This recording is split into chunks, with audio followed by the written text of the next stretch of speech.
आज हम बात करेंगे एक ऐसे टॉपिक की जो हर निवेशक के दिमाग में घूम रहा है।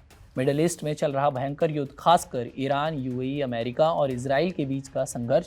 कच्चे तेल की कीमतें आसमान छू रही हैं, लेकिन सोने के भाव क्यों नहीं बढ़ रहे हैं? खाड़ी में जंग छिड़ी हुई है, फिर भी सोने की चमक क्यों फीकी पड़ गई है? 28 फरवरी 2026 को अमेरिका और इजराइल ने ईरान के परमाणु ठिकानों पर बड़े हमले किए, जिसके बाद ईरान के supreme leader ayatollah Ali Khamenei की मौत हो गई। ये टकराव अब पूरे मिडिल ईस्ट में फैल चुका है।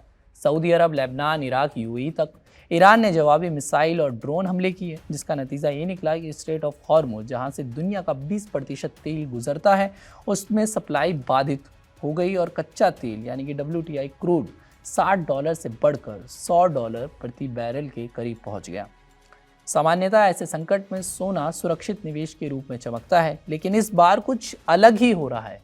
अंतर्राष्ट्रीय बाजार में सोने की कीमत 28 फरवरी को हाई यानी कि $5,277 प्रति औंस था, लेकिन हाल में ये गिरकर $5,165 प्रति औंस के आसपास है, यानी गिरावट आई है।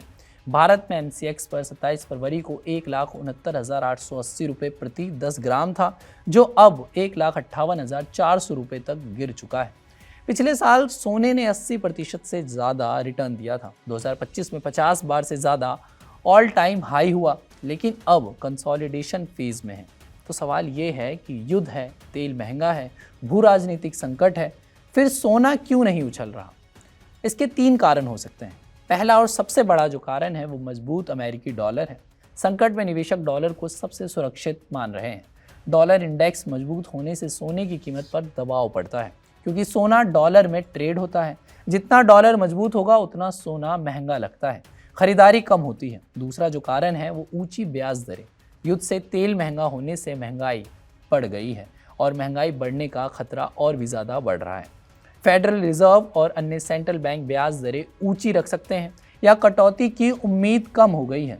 ऊंची दरों में सोना आकर्षक नहीं रहता, क्योंकि ये कोई ब्याज नहीं देता। निवेशक बॉन्ड या डॉलर में बेहतर रिटर्न देखते हैं। तीसरा जो कारण है वो ये हो सकता है कि बाजार पहले से ही सोने में बहुत तेज़ी देख चुका है। पिछले 1-1.5 साल में इतनी तेज़ी आई है कि जियोपॉलिटिकल रिस्क प्रीमियम पहले ही प्राइस में शामिल हो चुका है।